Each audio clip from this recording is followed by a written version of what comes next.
Welcome to Big Blend Radio, where we celebrate variety and how it adds spice to quality of life. Darkness cannot drive out darkness. Only light can do that. Hate cannot drive out hate. Only love can do that. Today, January 15th, 2024, is Martin Luther King Jr. Day. And so that was his quote, and something we could hopefully live by. Dr. Martin Luther King Jr. was born January 15th, 1929. He was assassinated April 4th, 1968. He was a Baptist minister, an activist, a political philosopher, but as an activist, he was a prominent leader in the civil rights movement from 1955 until his assassination in 1968. He was all about nonviolence, hence the quote we wanted to recite today. So welcome everybody to today's show. We are honoring Dr. Martin Luther King Jr. today on the show. We have an interview with Debbie Stone, who's a travel writer. 7 years ago, was it? Wait, 7 years? Who knows? She was in Birmingham, Alabama. It was 2017. And she went on what is now the Birmingham Civil Rights Trail. And so we've got an excerpt of that conversation for you from our vault. And it was the same time when President Barack Obama signed into act the Birmingham Civil Rights and National Monument. Of course, all of this ties back to Dr. Martin Luther King Jr. Dr. Martin Luther King Day, now this was started, first one, it was actually established way back when in 1971. And there were a lot of holidays throughout cities and states. However, the very first federal holiday was first observed in 1986. It took until 2000 for the unity of all 50 states to come on board and say, okay, every third Monday, we are going to celebrate Martin Luther King Jr. Day as a federal holiday.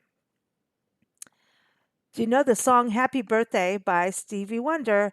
That song, he wrote that to celebrate Martin Luther King's birthday, right? But also to be part of just this whole movement to get it to actually become a federal holiday on the third Monday of every January.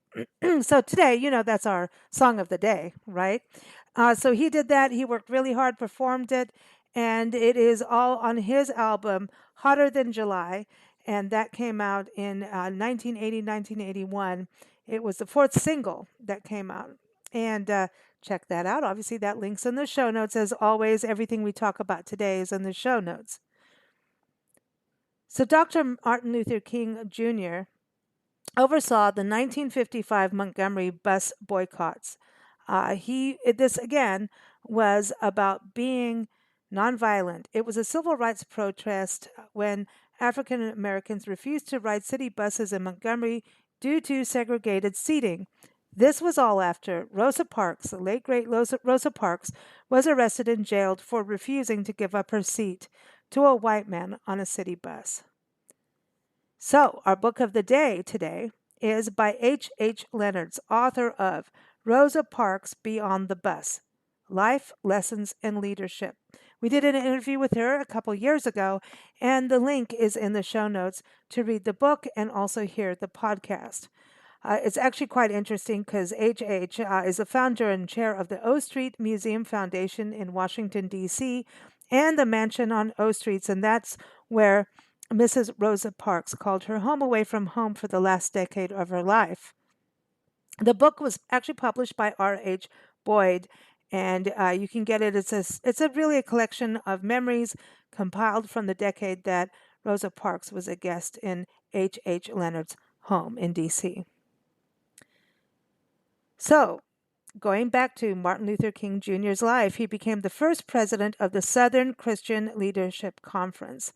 And through that, he also led a bunch of different protests, marches, again, all nonviolent. One of them was in Albany, Georgia. That wasn't as successful.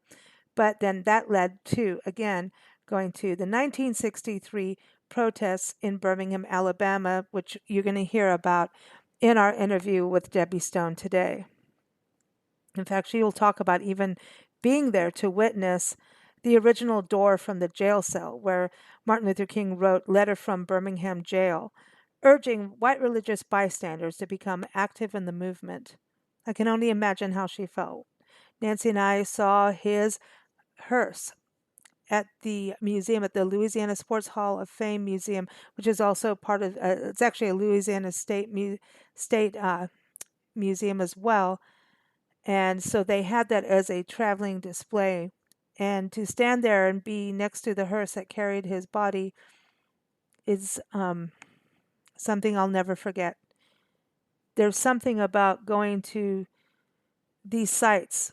You know, there's so many historic sites you can visit. Nancy and I travel the country full time, as you know, but you know, there's sites, there's trails, there's places where people marched, and where your footstep is, somebody marched in faith, in belief for something bigger than themselves, faith of positive change.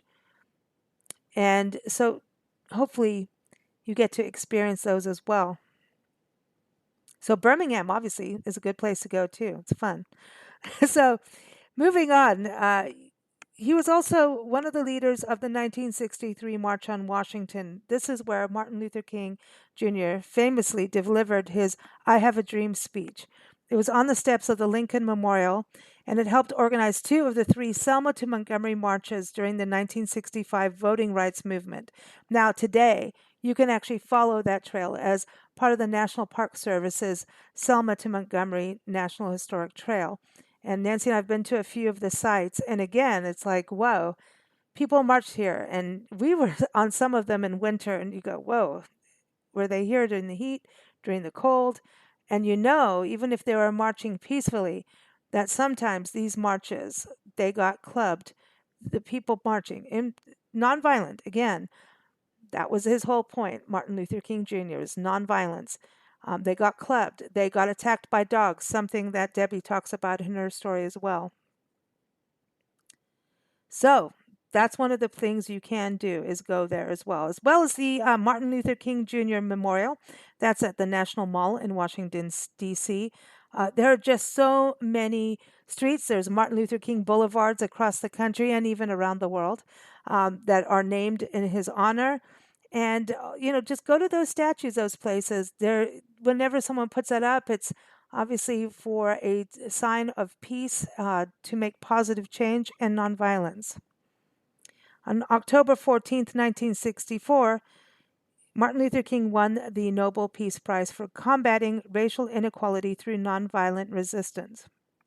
Later, before he was assassinated in Memphis, he was planning a national occupation of D.C. to be called the Poor People's Campaign. And then, of course, you know, people got sad. There were some riots, unfortunately, but he passed then. And that was on April 4th, 1968, when he was assassinated in Memphis. He was posthumously awarded the Presidential Medal of Freedom in 1977 and the Congressional Gold Medal in 2003. So before we go to our excerpt of an interview with Debbie Stone, I do want to leave you with this. Since a lot of our country and, you know, is frozen over with this storm, you may not want to be getting out of your car right now and following a trail, depending on where you are. And you could do that any time of the year. In fact, as I always say, you know, we have these days of observance that just kind of, you know, jog our memory or jog our memory, but also maybe get us to step deeper into learning about something. So that can be done anytime throughout the year. But if you're frozen in, like most of the country, maybe look up some movies. And I found a list through the Academy of Motion Pictures Arts and Sciences, yes, the Oscars.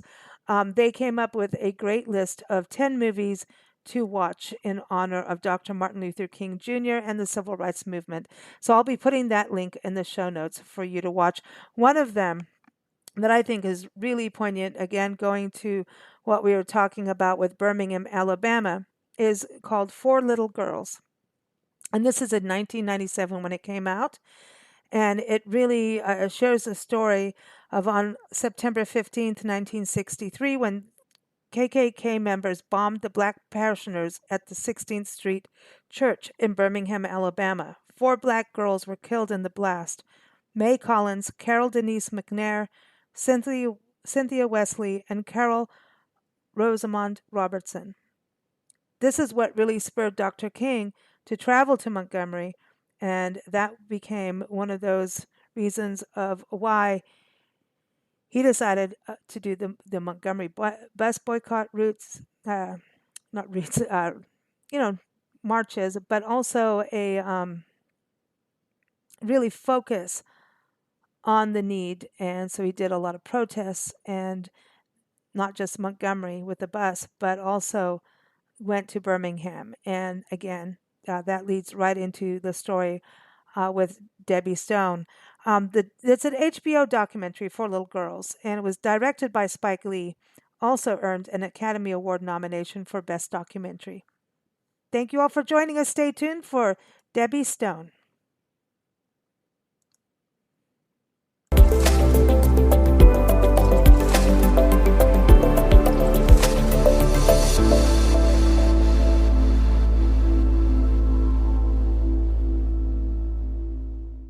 Oh, I am very excited about it too, and just having been there, it's just, and like you said, it is a painful. It's not an easy thing to deal with, but it is very cathartic in the aspect that you really feel after you've been through and you've gone through all the different sites, especially through the Institute.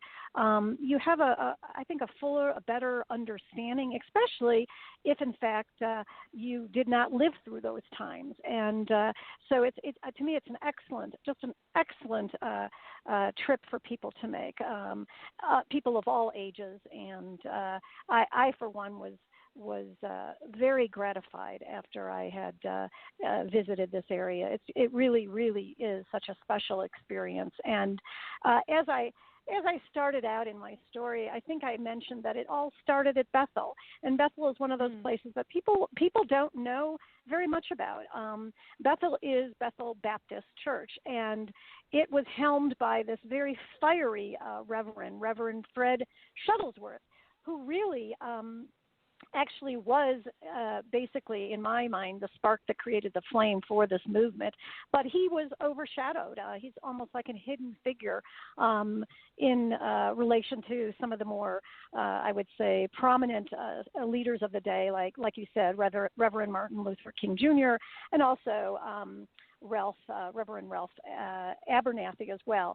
But it really was Shuttlesworth who really got things going. And he is someone who I think many Americans, if you mentioned his name, would say who, what, and I was one of those people. And after going to Bethel and speaking with historian and educator Dr. Martha Boyer, I really got this total understanding of, okay, this is where it began, and this is who really got things going. And it was Reverend Fred Shuttlesworth. And this was important that it actually came in through the church movements, right? Because at a certain time, the NAACP was actually declared a foreign corporation that could no longer exist. You put in your article. I'm like, what? Yes. I didn't know this part. Wow. Yes. And this was done.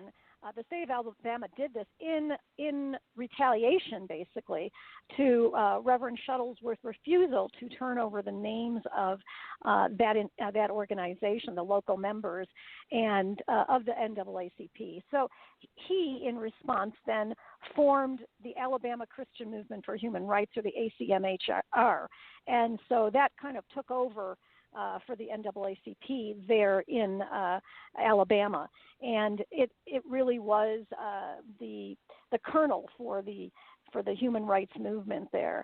And I think that he was an extremely courageous and brave man, but he got all the churches, all the Baptist churches there became really the staging ground for all of these meetings, and they would have these Monday night meetings that were held throughout the city at these churches, and these were these meetings to get people organized, to let people know what was going on in the community. And what was interesting is the ushers at the churches, at the various different churches, would take up these collections to be used for bail, to release all the people that were in prison for these ridiculous infractions against the Birmingham segregation codes. And this could be anything and everything from. And when I heard about this, I was still so amazed, even though I've known about many of this. But something called reckless eyeballing and talking. Oh man, too I'd loud. be in jail. I would be in jail for that. Yeah, and using the wrong facilities or the drinking fountains or not sitting in the right area on a streetcar or the restaurant like we know, but the reckless eyeballing or talking too loud. It could be anything, and they would just throw you in jail for it. And if you could not pay your bail, then you were in this convict leasing program where you had to basically work your sentence off. But they would keep adding things into it. And so really, the costs that you incurred by being in this program would continue to mount for ridiculous reasons, for various pretenses.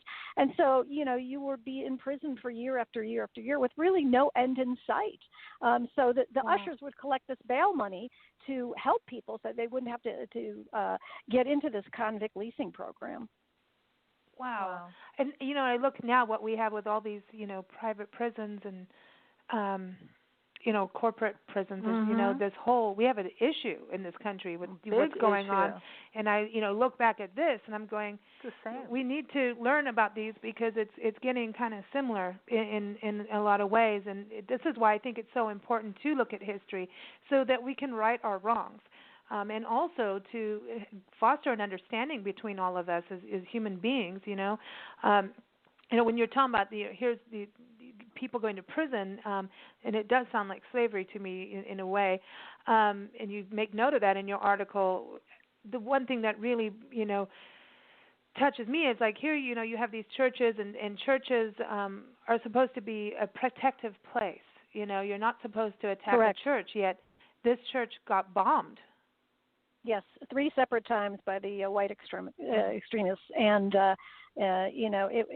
it's still standing in this neighborhood. And even despite these bombings over the years during that turbulent time, they never missed a Sunday morning worship service, even when the church had was parts of it were destroyed, and they would still meet, and they were so strong, and they had such an enduring spirit. But that Reverend Shuttlesworth, he was this very fiery reverend, and he just kept that cause going and kept his congregants going. And they actually gave him a name of the wild man from Birmingham because, he was attacked, he was beaten, he was jailed more than any other civil rights minister. And he was also said to have brought more cases, I think, to the U.S. Supreme Court than any other person in an individual in the history of that court. So he didn't give up. He just never gave up. Wow. And he was connected with Martin Luther King Jr., wasn't he? Correct. And in fact, he and King joined together. He recognized that King was able to, King was a very charismatic orator, and he attracted a lot of national media coverage. And so he recognized that, and he asked King to join him on these masses that they would have, these mass marches. And so they came together. He, King, and Reverend Ralph Abernathy were kind of the 3 main leaders in Birmingham at that time. I want to go back too. I mean, just even for African Americans to be able to vote at this point, it was such a big deal. And women weren't allowed. I think women weren't allowed to vote as well. For a long time. So the country was really in a different place. And so when we talk about using our power to vote, it's no joke. What people went through to be able to vote. It is not a joke. So, those who don't vote, you don't really have a say as far as I'm concerned. That's my own political thing. But I just go, I know what it's like to not have the power to vote. I think we all do until we're of age. But just living in different countries and exactly. Not being able to vote or do something you realize that, and also especially places where we know people weren't allowed to vote, it's harsh. You don't have a say in your life. It's there's this freedom gone. But one thing that you had seen at the church at Bethel, which people can go and see all these exhibits. This jar of beans, I had no idea about this, and it's heartbreaking. Can you tell everybody about that? Yes, Dr. Boyer had this jar of beans sitting in the church. It was a jar filled with these beans, and I asked her about that, and she said, "This is to show you one of the methods that was used to determine if the black person was eligible to vote at the time. So, if the individual could guess the exact number of beans in this container, then yes, he would be or she would be able to vote. But I mean, think about the probability of that, and nearly impossible. And so it was a guarantee that the blacks would not be able to participate in this process. So it was a way of, a way of saying, well, yeah, here you can vote if you can, do this absurd task. And the majority, 99.999% of the people couldn't. And even if they could, they would probably find another excuse for them not to be able to participate in the process. So it really was a way of ensuring that the blacks had no say, had no voice, and they were basically smothered and oppressed and not allowed to take part in any of that. They did the same kind of thing in South Africa for the driving test for blacks, which, I couldn't have passed their test. It was 39 steps, as I recall, 39 steps before you even turned the engine on that you had to go through the car before they were, and as a white person, you just go get your license. But, and you didn't have to do those 39 steps. But as a black person, you did. And the result was they just drove without licenses. And then if you got stopped, you just paid the bribe, so it doesn't work to oppress people. They will find a way, which usually ends up in violence. So the people at the top who start that regime are always the ones living in fear. Yeah, because it's impossible to control that many people. It just doesn't work. And and I don't know. It doesn't. History's told us this over and over again. War doesn't work. Oppression doesn't work. So I don't know how many times civilization has to go through it to get it. Yeah, I think that's why it's so important, I think, to look at history. To be able to really delve into history, to see what was done then, what were the mistakes then, how, to be clear, look at history in order to be clear as to the present and as to the future. And I really like that people can go where things happened. There's when you go to a place that has been bombed and to feel it, it really, it makes it real. When you go to places where war occurred, we've seen mass graves and things that just make you realize that, what is it good for? Nothing. War. So it's like, and I'm not laughing at it, it's a truth. And you really get the seriousness of it. You understand what the word deadly means. And you do understand what the word oppressed means when you go to places to see things like, here's the bean counter, the bean jar. When you see these places, it really makes it real. And I'm so glad you went here, and I think it's so timely with this new national monument. I'm thrilled that happened before President Barack Obama retired as a president. But let's talk about the other church, the 16th Street Baptist Church, which is within this monument in Birmingham. Is this all like downtown Birmingham that we're talking about? Yes, Just yes. To get a perspective. Okay. Yes, and the 16th Street Church and the Birmingham Civil Rights Institute and the Kelly Ingram Park are all located in the same area, right, across the street from each other. So it is kind of this particular region that has been set aside. But the 16th Street Baptist Church, I think, is probably a little bit more known to people versus Bethel because of the fact that it was one of those railing points for the movement, and it also was an obvious target for the Klansmen. So it is connected with, as they say, one of the deadliest occurrences of the civil rights era because I guess this happened right after the court battle for integration in Birmingham schools. 4 Klansmen did retaliate, and it was on September 15th, 1963, and they bombed the church. And there were 4 young girls that were in the basement of the church, and they were getting ready for Sunday worship. And they were only, I think the oldest was 14, the youngest was 11, and they were killed. They perished in the bombing, and numerous others were injured. And you can go to this church, and you see this video called Angels of Change, which explains the events of that day and takes you through that.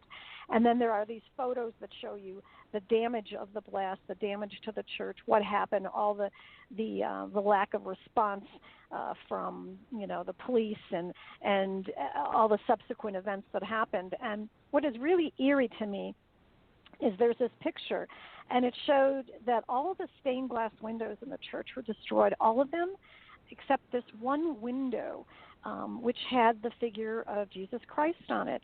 And what happened was the bomb knocked the face of Christ out, but the body remained. And there's a saying there that they say that the terrorists tried to take away the vision of the civil rights movement, but the body remained standing. And it, to me, was very powerful. This is a very visceral experience, I think, for anybody who goes there. You cannot help but not be moved by this. It really was very strong, very powerful for me.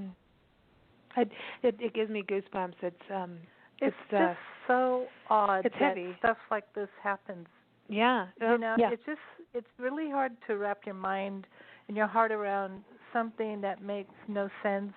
The Ku Klux Klan, all dressed in white with their dunce caps on, and killing people, and then the next day going to church and thinking God loves them. It's just so warped. Right. Mm-hmm. Right. Yeah, well, so it's just a real form of hate, and it's I think on that particular day, that particular occurrence and event was really, I think it left a real lasting impression around the country and around the world, which brought more sympathy for that cause. And when you go to the church, there is a marker there that shows you where the bomb was placed. And then there's also a monument for the dedication to the girls who perished. And I'd like to say their names to give them identity, and that is Addie Mae Collins, Carol Denise McNair, Carol Robertson, and Cynthia Wesley, who were the 4 young girls who perished. Wow, they were 14, all of them except for Carol was 11. And I know that you may note that also on the same day, 2 other black teen boys were also killed, but it was another and separate incident from the church bombing. Right, and they were shot down, and they were, I think Johnny Robinson was only 16 and Robert Ware was 13, and they're also acknowledged as well.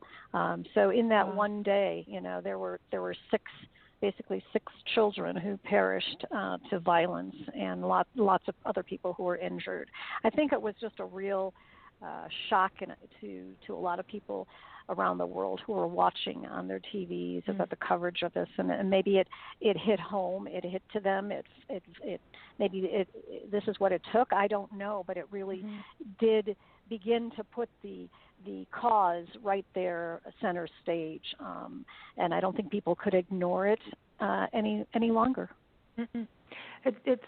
It's interesting to me. I know that we'll talk about the Birmingham Civil Rights Institute, and then also the park, the Kelly Ingram Park, because it's part of where some of the statues are. And when you say it takes it center stage, I look at this, and they use dogs attacking people, and they did that with the Dakota Access Pipeline. Same thing. And it was actually illegally, and they had these mercenaries go after pregnant women that were bleeding on their belly. The elders, they used these dogs, and we did an interview the day after that with a spokesperson, Cody Hall from the Red Warrior Camp. And when you see all these people come together, indigenous people, it was like over 150 representations, of different, tribes and places coming together from around the world in unity, in peaceful unity. And I see, what this has happened here before, and we sometimes bring these same tactics back. That's why I think it's so important, these places that we go to them, that we understand. And you mentioned that these dog sculptures, and we will have photos up for everybody on nationalparktraveling.com as well as Spirit of America magazine, these sculptures of these dogs. And I'm sorry, but I love dogs, and I don't even think they should be part of this. It's these dogs really go and attack at people and bite them. They're trained to but do they that. have. Am I right that you have to walk between the dog sculptures so you can feel what it was like to have dogs attack you in a way? Exactly. Yes. There are two sculptures or two blocks, and you kind of walk between them, and they are lunging. The sculptures are lunging out at you to give you a feeling of what it would be like to be in that situation and to be attacked and to be, have a dog jump on you and rip at you, and so it to me it was, that's another very powerful visceral way of showing visitors, you can't exactly duplicate the conditions, but you can certainly give them a sense of that. And I think to me that was, once again, an incredibly powerful demonstration. And then at the Birmingham Civil Rights Institute, it seems like you had a number of galleries that you could go through and really get things. Right. And you said one of the things there, too, was the original door from the jail cell where Martin Luther King Jr. wrote Letter from Birmingham Jail. I mean, that was a famous letter and very noteworthy in history. And this is also part of the Birmingham Civil Rights National Monument. Everybody, it's a new Correct. monument. Sorry, I can't stop talking about it. But you go, but, girl, you go. Kind of, I'm sorry, but we got to keep our parks, and we got to keep new ones. So, but that's the thing, we always talk. And no offense to Yosemite and Sequoias and all these grand places like the Grand Tetons, right? They're amazing, and everyone should experience it. We need to protect our wonderful, natural qualities that we have in, biodiversity. But I like these parks. 2/3 of our national park system incorporate our history, which is diverse. So Right. This is one of those places that I cherish, that these stories are told and not forgotten. But this has got to bring it when you start to see jail doors. I mean, that's something that gives me the GBs too, and that's cold. It's the only way you can make history really real. Is maybe films do a fantastic job of bringing things to light and making them real. But when you're actually like walking through two lunging dogs, sculptures are not, is going to creep you out. Especially if you've ever been, attacked or bitten by a dog. The thing is to run the other way. Well, you can't because there's one on that side too. It's creepy. And then they have and it gives you a feeling of, you know what it tells you? It tells you something about the poor person between the dogs, but it tells you more about the two dog handlers. It tells you exactly where the society was at that time, because you're only as strong as your weakest link, and those two handlers at that time would be the weakest link. It tells you where we were at that time. And I think, when you're in the Institute, there are these galleries that, there are white and color drinking fountains. There's a lunch counter that was used back in the 50s that symbolized the segregation. There are, galleries that talk to you about the Montgomery bus boycott. There are, about then, Rosa Parks and her contributions. And there are lots of dramatic presentations about the Freedom Riders and the Freedom Rides and the news footage from the period. And I think, of course, one of the most powerful is that projection and audio of King's "I Have a Dream" speech. And you see people who are there and they're just mesmerized, and some people are in tears, and they're just enwrapped listening to him, watching him speak when he was on the March on Washington for Jobs and Freedom. And it just brings it home. I think this is an incredible way to make history come alive, and that's why I think these types of national monuments are so very important. I want to touch on too, and you talk about the importance of these monuments. On the same day that President Obama signed that we're going to have the Birmingham Civil Rights National Monument, He also signed in the Freedom Riders National Monument up the road in Anniston, Alabama. So that happened on the same day. So it's really great that they tie the two together because it is all the same history together. But and it's not far. Well, nothing's far from me. To me, it's just up the road. But Anniston, Anniston, it's not too far away, and so that's a whole other national monument. That's a whole other story too. But it's all connected, Mm-hmm. they do have all connected. They do have a display on that, right? At the institute. Yes. There's all, I think that whole Selma, Montgomery, Birmingham, that whole area there, that was the heartbeat of the movement, and so many pivotal events happened in those, three towns. And so if you're in the area and you are so inclined, you can go to Selma, you can go to the bridge, the March of the Bridge, you can go to Montgomery, you can see where Reverend King preached, and I mean, you can go to all these you can really go to all of these places and really get such a sense of what happened and where it happened. And I think when you're there in person, it hits it home versus seeing it on TV, versus reading about it, or versus even hearing about it. It's just putting you in the place makes such a difference, I think, in my mind. It does. And there's also the Selma to Montgomery Trail that people can take. That's also part of the Park Service in Alabama. It's a National Historic Trail, and so you can take that and go and look at the different sites where things happen. Did you see anything showing? We're looking at the story of what happened to our African American citizens and fellow friends and family. And what about the white side? Did you see any stories of the white side of people? When Nancy's talking about the two dog handlers, maybe they didn't want to be there, but that was their job. Who knows? I mean, oh, come on. Well, I know, I agree with you, but I mean, because it does get into other stories on that side, and then you've got the supremacists, obviously. Did you see any stories on the white side? Yes, you do, and you do hear some things like, I think I mentioned that there's this gallery where both you hear the voices of both blacks and whites, kind of behind closed doors, what they would be saying, and there's a lot of and you hear these people talk, and most of it is what they think, what they feel at the time, and then there's some very horrific images of pieces of the Klan's robes and things like that you can see, and it really does it really brings it home. And then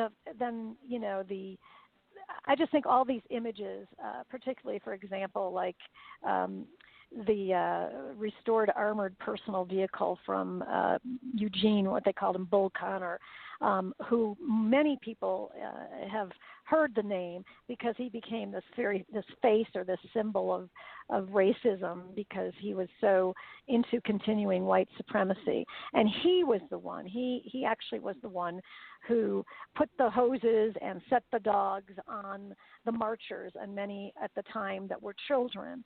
And also at this park, I know we just alluded to the sculptures at Kelly Ingram Park, but there's also another sculpture about the hoses, and there's a person, there's a hose, and there's another person who's, lined up against a wall, and so it's another visceral type of experience to see that. But he was somebody who really wanted to perpetuate the white supremacy in that town. That's where we got the phrase "bull poop."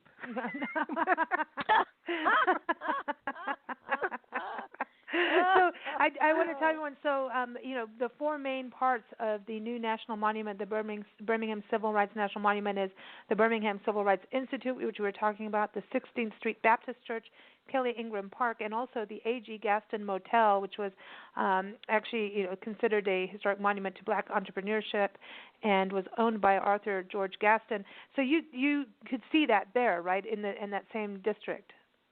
Yeah, the hotel's not too far away, and I don't believe it's something that's open to the public at the moment, but it is there, and it is a part of the whole monument.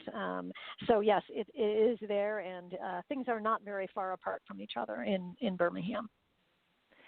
Thank you for listening to Big Blend Radio. Keep up with our shows at bigblendradio.com.